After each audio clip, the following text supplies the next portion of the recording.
last 24 hours. Powered by Yiddish24, provided to you by The Click. Good morning, my friends. Today is Monday, and it's Parshas B'Shalach, Ches Shvat Tuvshin Pai Vuv on Edge. My name is Gershy Schwarcz, and I am your host on Edge.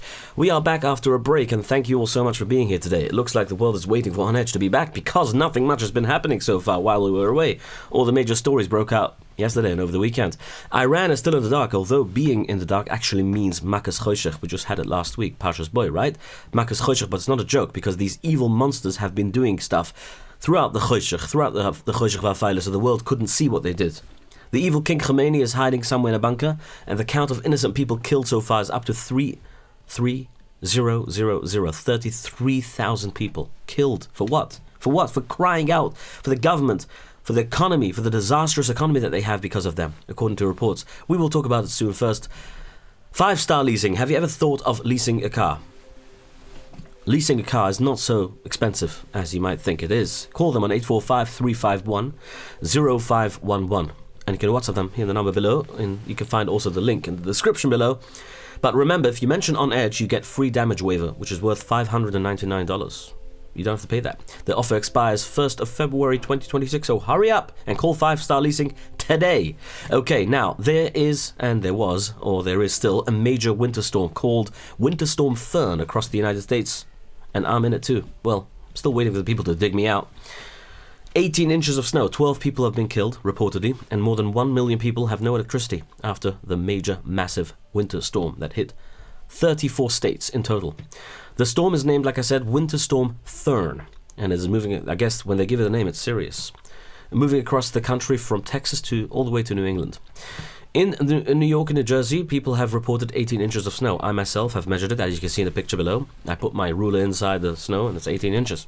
Now that the snow is turning into thick ice, which is even more dangerous, they say, travel is almost impossible right now. And more than 11,000 flights were cancelled across the country. 11,000. A flight from Tel Aviv to New York had to divert to Minneapolis because of the massive snowstorm on the East Coast. As soon as they landed, Chabad of Minneapolis rushed to the airport. Tzadikim. Reports say Rabbi Tzemach Feller and volunteers brought fresh kosher food for everyone on board. They made sure all 300 passengers had a hot meal before they could continue their trip.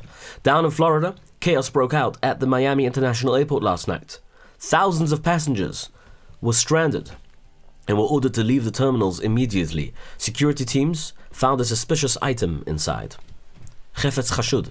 This caused panic as crowds in the thousands were pushed out to the sidewalks outside the terminal, waiting while the police checked the area. Snowplow drivers have been grinding our streets all day and all night, my friends, and warned everyone to stay inside, stay at home, and allow them to do their work because the storm is a terrible one. Weather experts claim the worst might still be coming. A bitter cold. Why can't they be positive? I'm joking. That's what weather experts are. The bitter cold is on the way that will be freezing everything in place. Officials are telling everyone to stay inside until the storm passes. I mean, if you try and order something on Amazon or anywhere, you would see that the first available delivery is Thursday. So yeah. Speaking of dangerous ice situations, and no pun intended, another fatal shooting happened in Minnesota. A Border Patrol agent, an ICE agent, shot and killed a man named Alex Jeffrey Peretti. He was 37 years old when he died, and he worked as a nurse practitioner, or a nurse in an ICU. Federal officials say the agent fired because he was afraid for his life, but videos show Peretti was holding his cell phone and filming the agents while they attacked him. He had a gun in a holster, which was removed. Well, he had a legal permit to carry it. Some reports say the video clearly shows the agent actually removed his gun from him, from Peretti. Then when he reached for his holster again while resisting orders, reportedly, on the video you could see this, he's reaching his right hand over his holster. One of the ICE agents shot him dead. Governor Tim Walz calls this a federal occupation and says the agents are untrained. The Border Patrol commander says the protesters and local officials are the real problem, and says they are attacking the agents with words and causing these tragedies to happen. Now Minnesota officials are suing the federal government and Donald J. Trump, and Democrats in the Senate say they will block money to the Department of Homeland Security until this stops. According to reports, Trump is considering removing the federal agents from Minnesota. In the Middle East, a major meeting took place as the United States tries to push the peace plan for Gaza to continue forward. And as we are reporting this, Well, Steve Witkoff and Jared Kushner met with Prime Minister Benjamin Netanyahu to discuss the deal. We'll talk about it soon. But first, before we give you the details, breaking news just came in, as we speak, from Gaza. The last hostage is finally coming home. Well, unfortunately, the dead hostage. The IDF says they found the body of Rangvili. Rangvili was a police officer and the last known hostage in the Gaza Strip. The army ran a special search operation, not Hamas, the army, the Israeli army, to find him, so he could come back to Kevi Yisrael.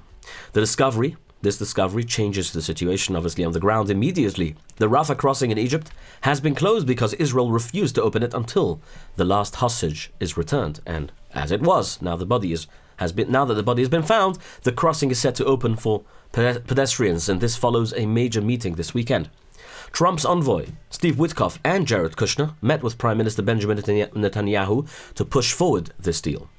But not everyone in Israel and across the world is very happy about this, because some ministers are furious about opening the gate at all. They say opening the gate, the Rafah gate, helps the Islamic terrorists. They can do what they want now while the war is still going on. According to verified reports, the supreme leader Ayatollah Ali Khamenei in Iran has been moved to a secret underground bunker in Tehran. Security officials are afraid of an American or Israeli military strike, which is imminent. His third son, Masoud Khamenei, has taken over his daily duties. And in the meantime, the protests continue to get bigger and louder across Iran. New reports say 33,000 people have been shot and killed as the government uses violence to stop the crowds. They've even pulled out people from ICUs, from hospitals, and tortured them. Another 100,000 people have been injured. Internet access is mostly blocked. But reports say the government is struggling to regain control again, the regime. At the same time, the leaders in Tehran decided to use their strongest and biggest weapon yet, their famous sign.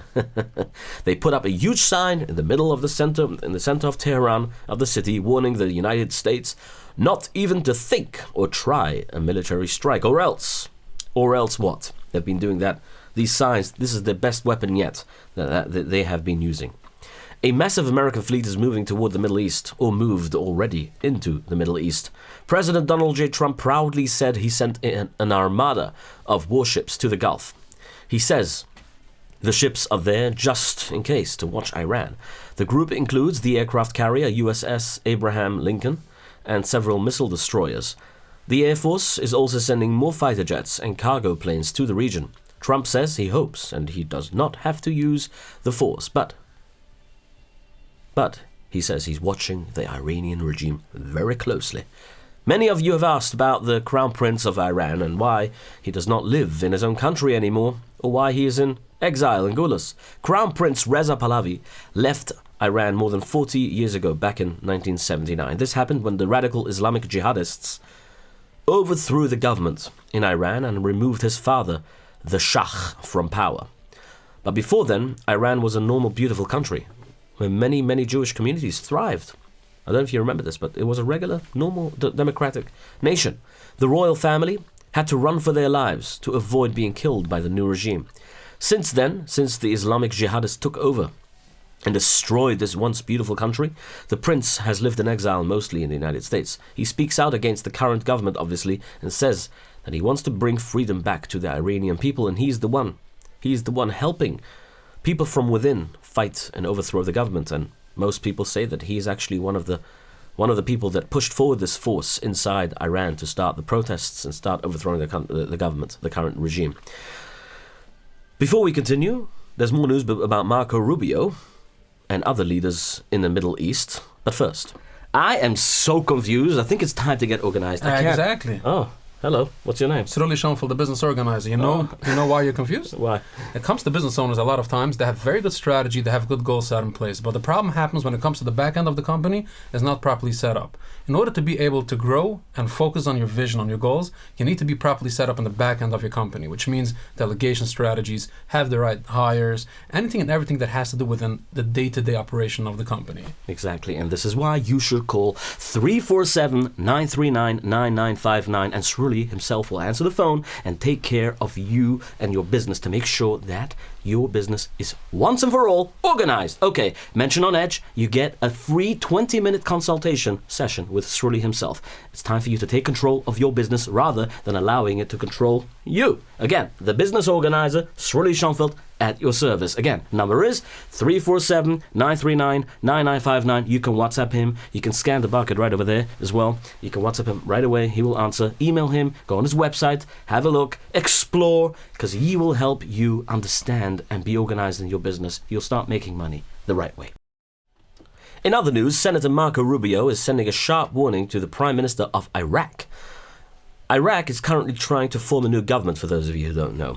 The group with the most votes wants to bring back Nouri al-Maliki.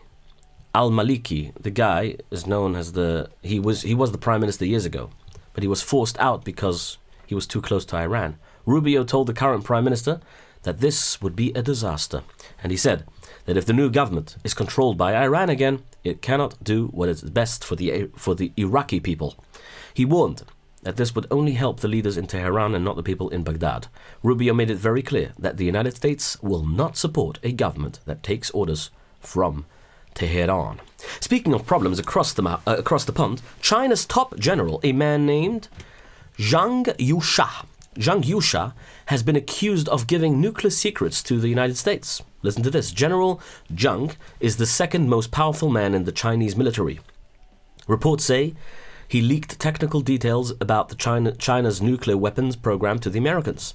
He is also accused of taking huge bribes to promote other officers in the United States' favor. Chinese officials announced on Saturday that they are investigating him. This is a major shakeup because General Zhang was once seen as one of the President Xi's closest allies. Now he is being removed from power in what looks like the biggest military scandal or purge in decades. Speaking of China, British Prime Minister Keir Starmer is planning a trip to China to meet with their leaders. But a former top government official, Priti Patel, I'm confused before with Alex Priti. Priti is spelled differently. Priti Patel says this is a big mistake. She says the Prime Minister is looking weak by begging for a meeting from China. Patel warns that being this close or friendly with China could put the safety of the United Kingdom in danger. She's right about that, because Trump is threatening the 51st state, Canada again. On Shabbos, Trump threatened to slap a 100% tariff on all goods coming from Canada if they move forward with a new trade deal with China.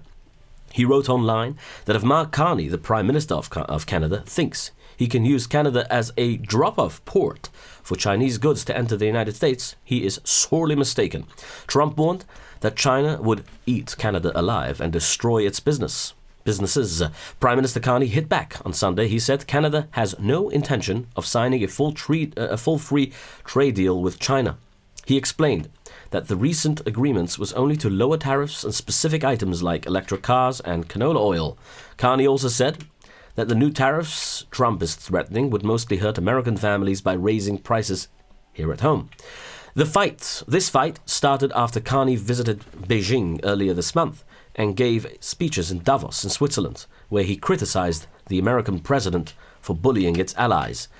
Trump responded by calling Carney Governor Carney and saying that Canada only exists because the United States protects it. The tension is higher than ever as the big trade agreement between US and Canada and Mexico is up for review this year. Interesting.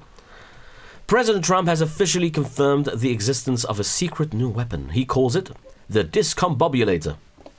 Now, for those of you who know what the word discombobulated means, I heard this word when I was 8 years old first from my mother. It means when you're confused and you try to do so many things and you're not sure where things are coming from. Discombobulated. So he calls it the Discombobulator. In an interview this weekend, Trump said the American forces uses this device, the Discombobulator, during a raid that captured Venezuelan dictator Nicolas Maduro, who is sitting in jail right now in Brooklyn. Well, when this raid happened earlier this month, they used this weapon. This weapon completely fried Venezuela's military systems.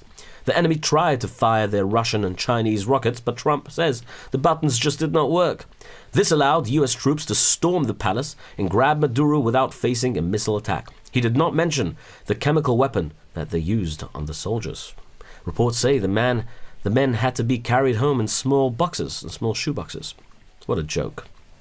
Unbelievable. I mean, a joke because what we're dealing with, right? And America is proud of such weapons, weapons of mass destruction. Someone left me a message asking why taking Greenland would destroy NATO. NATO, as you all know, is an alliance between members, different countries, Europe mainly, and America and Canada and other countries together. That if one attacks the other defends. If one attacks one of the NATO countries, all NATO members have to come and defend each other. It comes down to one simple rule. NATO is a military group built on trust. The main rule says that if any member is attacked, every other member must jump in to defend them, like I said. America is a member, and Denmark is also a member. Greenland belongs to Denmark. If America tries to take it by force, a NATO member is attacking another NATO member. That forces the other countries to make a choice. Either fight against the United States of America or admit the rules do not matter anymore. If the rules do not matter, NATO is finished. Trump says he does not care because America is the most powerful country in the world right now and pays too much already, contributes too much for NATO anyway. Now, I would say it this way. If you think about it, there's a big boy and a small boy. You know, the big boy goes to Protobyte because he knows that he needs a normal website. The small kid just leeches off the other all the time, like NATO, the other NATO countries. And America is always spending and paying, and they get to make these rather difficult choices that people don't like so much, but they can do it because they're the big boys, You are also a big boy because you're going to go to Protobyte and you're going to get yourself a nice, good website, a good application that runs your business like it should, a complicated application. Application. Call Protobyte at 347-354-1237 or look at the details below and mention on Edge for a good discount. Gold prices just hit a record high for the first time ever. Gold passed $5,000 an ounce. That's much more, you could go to Iran now and get some gold and maybe you can make some money because the gold there is worth nothing, literally nothing, because there's no way to import it or export it. The price is going up because there is so much trouble happening right now around the world. When things are not stable, many people buy gold to keep their money safe. The chief of vaccines at the CDC says that from now on, every single shot should be optional.